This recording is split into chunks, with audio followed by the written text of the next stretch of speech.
What's up, guys? Welcome to the Chess Giant. This is Solomon Riddell, and today we'll be learning how to play chess. I'll be showing y'all how to move the pieces and set up the board and more. As y'all can see, we have a rook, which is probably the easiest piece to understand in chess. Really what the rook does is it can move straight in any direction, forwards, backwards, or side to side. So let's say we move the rook over in the right direction. We cannot move up, down, or to the side. So that covers the rook. The next piece we have is a bishop. And a bishop basically moves diagonally in any direction. Now, when I talk about light squares and dark squares, this bishop would be considered to be on a light square, and this would be a dark square. So this bishop would be considered a light squared bishop. And notice since the bishop moves diagonally, this bishop, for millions upon millions of moves, could not reach this dark square if it tried. Let's say we move the bishop up a couple squares.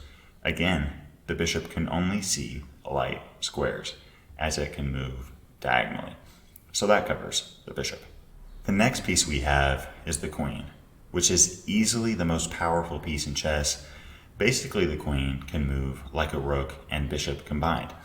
It can go up, down, side to side, and diagonally. I mean, look at all this space this one piece on e4 covers.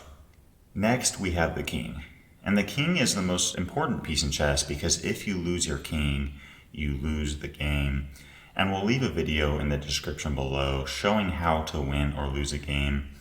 But in terms of movement of the king moves just like a queen, up, back, side to side, diagonally, but it can only move one square at a time.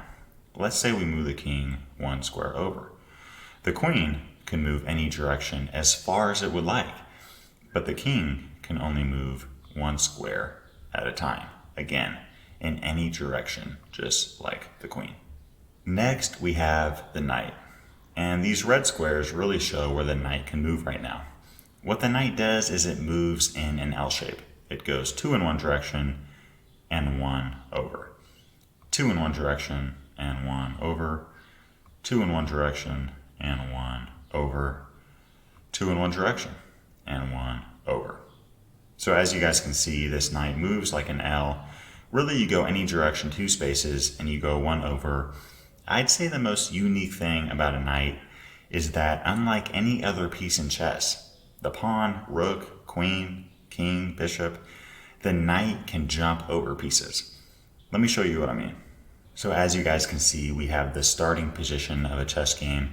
And right now, this rook, as it cannot jump over pieces, literally cannot move. Same with this other rook. It cannot move. Same with the bishop. Same with the queen. All of these pieces are trapped. However, the knight can literally jump over pieces. Notice how this knight isn't trapped, but can come right into the game. And notice how these knights can totally jump over their own pieces or the opponent's pieces.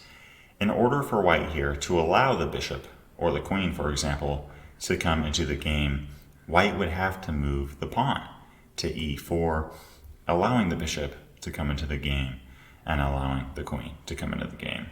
So as you guys can see, I just moved the pawn. The pawn is probably the most tricky piece in chess, so let's review it. So as you guys can see, this pawn is in its starting position, and this pawn is not. This pawn is in its starting position because it's on the second rank. When I say second rank, ranks go side to side, and files go up and down. By the same token, this pawn is in its starting spot, and this pawn is not. The reason I bring this up is if a pawn is in its starting position, it can move 1 or 2 spaces ahead. However, after you move either 1 or 2 spaces ahead, now the pawn can only move 1 square up at a time. Let's say we move our pawn to f5. Now we are trapped. This pawn literally cannot move. You cannot take forward with a pawn. And I think it's also important to realize that pawns cannot move backwards. Once I play the pawn from here to here, I can never bring this pawn back to the 4th rank again. And really pawns, they only go straight, but they can capture diagonally. So as I've mentioned, this pawn cannot move, neither can this one, they're both stuck. There's a ram between the two, but a pawn can take one square diagonally. So if there was a piece either on this square or this square, the pawn could capture that piece. So let's say we move this knight 2 spaces and 1 over.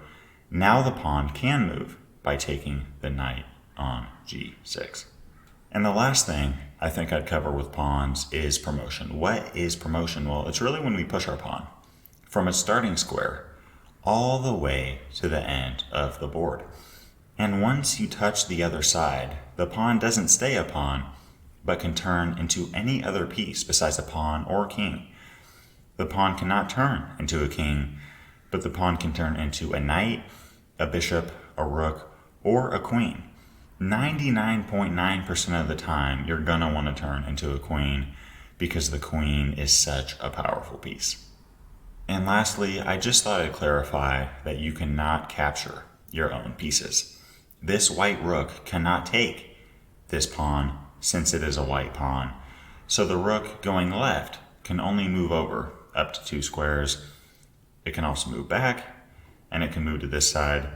It can also take the black pawn on f6, but again, the rook cannot jump over pieces, so going to either of these 2 squares simply isn't possible. This rook would have to take the pawn and then move up 1 square or up 2. So guys, we just covered how to move every single piece, the pawn, knight, bishop, rook, queen, and king. So let's say I just threw at you 32 pieces and a board. How in the world do you set up the pieces? Well, it first starts off with the pawns. As you guys can see, I put these pawns on the 2nd and 7th rank of the board. Next, we have the rooks, which go in the corners. We then have the knights and bishops. So the last question is, where in the world do we put our queen and king? Well, basically, whatever color your queen is the square that it will go on. So our white queen will go on the white square, and the black queen will go on the dark square. And lastly, we put our kings on the board. The last thing I thought I'd mention is that the right hand lower corner will always be a white/light square for both sides. If you're white, the right hand bottom corner will be a white square, and if you're black, the right hand bottom square will be a white square. So guys, I hope y'all enjoyed this video reviewing how the pieces move and how to set up the board. There's still a few more things you need to know, including castling, and passant, checkmate, and stalemate. I will be going over these as well, and I'll leave those videos directly in the description below. If y'all enjoyed this video and found it informative, make sure to hit that subscribe button and hit the bell so you don't miss out on any of our new content coming out. I do hope y'all enjoyed this, and as always, I'm wishing you guys a great day. Peace. Thanks for watching today's video. If you'd like to watch another one, you can click or tap up here, and I've got a lot more high quality chess content on the way. So if you'd like to subscribe, you can click or tap down here. I really appreciate your support.